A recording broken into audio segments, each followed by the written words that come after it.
Love marriage হবে নাকি arrange marriage, কি করে জানবেন আপনারা? এ বিষয়ে কি বলছে বিশেষজ্ঞরা দেখুন। বিশেষজ্ঞরা বলছে আপনার জন্ম তারিখই বলে দেবে আপনার লাভ ম্যারেজ হবে নাকি অ্যারেঞ্জ। বিশেষজ্ঞদের মতে যাদের 1, 10, 19 এবং 18 তারিখে জন্ম তারা অ্যারেঞ্জ ম্যারেজ করবে। যাদের 2, 3, 11, 12, 20, 29 ও 30 তারিখে জন্ম তারা লাভ ম্যারেজ করবেন। 4, 13, 22 ও 31 তারিখে যাদের জন্ম তাদের লাভ ম্যারেজ হওয়ার সম্ভাবনা বেশি। তবে বেশিরভাগ ক্ষেত্রে এদের বিবাহিত জীবন খুব একটা সুখের হয় না। 5, 14 ও 23 তারিখে যাদের জন্ম তাদের অ্যারেঞ্জ ম্যারেজ হওয়ার সম্ভাবনা বেশি হয়।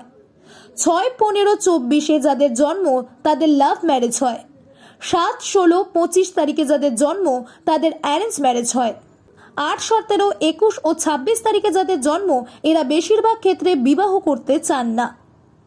9, 18 ও 29 তারিখে যাদের জন্ম তারা বেশিরভাগ ক্ষেত্রে অ্যারেঞ্জ ম্যারেজ করেন।